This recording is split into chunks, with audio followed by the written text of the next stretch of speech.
Bom, o método main é onde inicia a aplicação. Então, como a gente viu, o run app precisa de uma classe, de um widget, para iniciar a aplicação. Então, a gente separou aqui nossa aplicação entre a definição de uma classe, né, e uma listagem de produtos. Né? Criamos aqui um carrinho que vai iniciar vazio.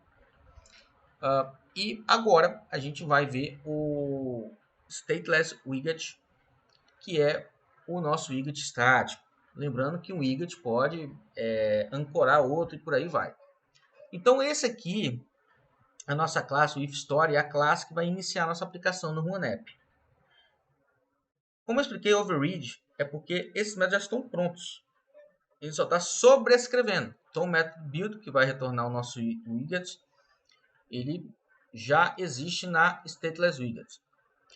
Para tanto, pessoal, eu criei aqui o Material App. Então, a primeira configuração que a gente fez foi criar um Material App. E eu botei aqui alguns atributos do Material App que ele pede, né? Que é o Debug Check Banner, que vai fazer essa faixinha do debug. Um title para controle interno, como eu falei, isso aqui é um label, né? Para quando rodar mesmo no celular, você vê algum nome, né? Alguma coisa sobre o que está rodando. Então é interessante sempre colocar um title, uma referência. Um tema, colocamos na cor verde. E agora o ROM, ele vai pedir para você, né, um corpo para essa aplicação ou algum widget para ele adicionar nesse aplicativo inicial. No caso, a gente criou um widget stateful, né, que vai ser criado e vai voltar, vai retornar para cá o resultado.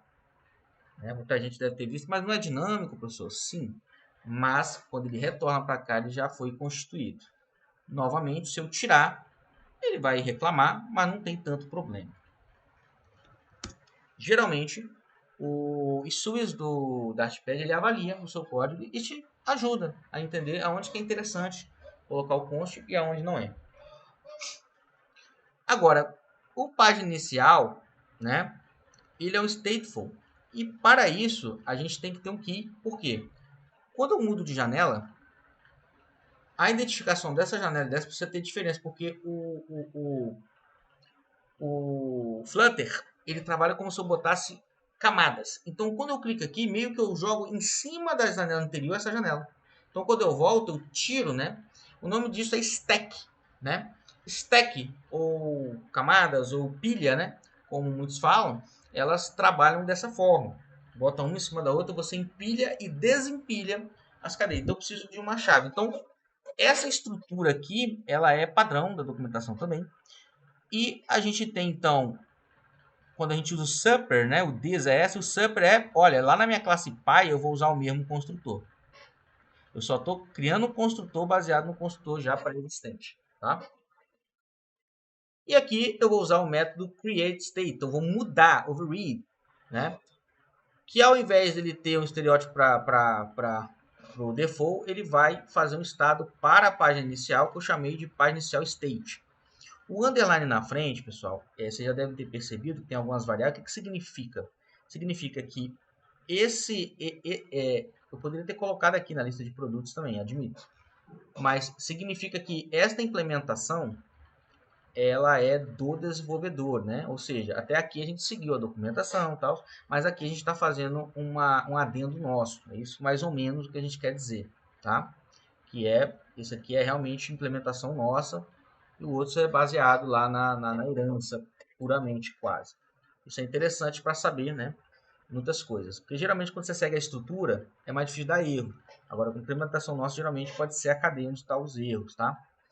Então, a página inicial, ela estende o nosso state página inicial, que como estende um stateful widget, vai ter, né, funções do stateful widget.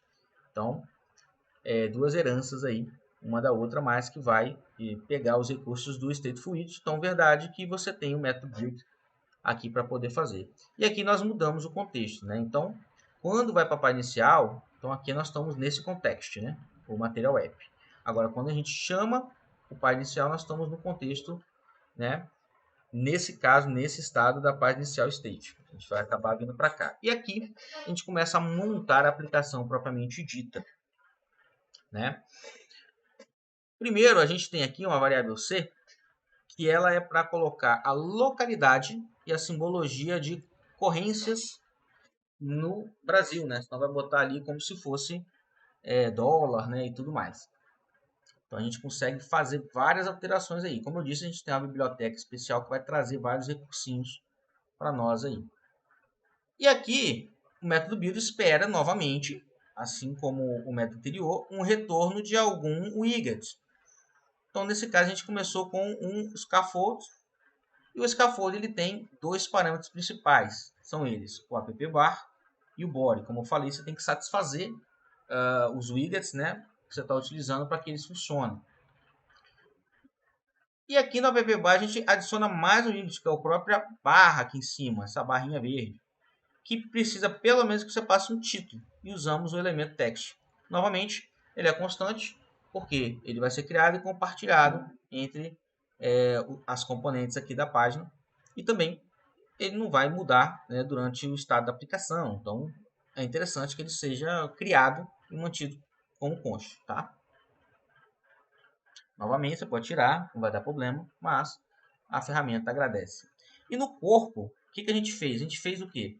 A gente tem uma lista. Então, eu usei um recurso chamado ListView, ou né, lista de aplicação. Lembrando que quando eu clico nessas coisas, a gente sempre tem a documentação à disposição, pessoal. Então, se você for ver como que funciona o list view, a exibição de lista, né, você vai ter aqui na documentação a classe e exemplos de seu uso, tá? Então, podem ficar tranquilos que isso aqui, esses itens que tem view no final são itens para você organizar o layout da tela, né, do que você está produzindo. Então, a gente está usando no corpo do scaffold uma listagem. Então, veja bem, o corpo do scaffold eu tenho o app_bar. Agora, no corpo, que é o interno, eu estou colocando a lista. Então, vocês vão vendo que dá para organizar. E existe o atributo opcional chamado Button Navigation Bar, que é essa barrinha aqui de baixo. E eu botei várias opções aí de estilo para deixar ela bem bacana. Então, vocês estão vendo que não é esse bicho de 7 cabeças. Se você entende o que você está fazendo, o que você está desenhando, você vai achar os widgets corretos e a sua forma de funcionamento vai ficando cada vez mais clara.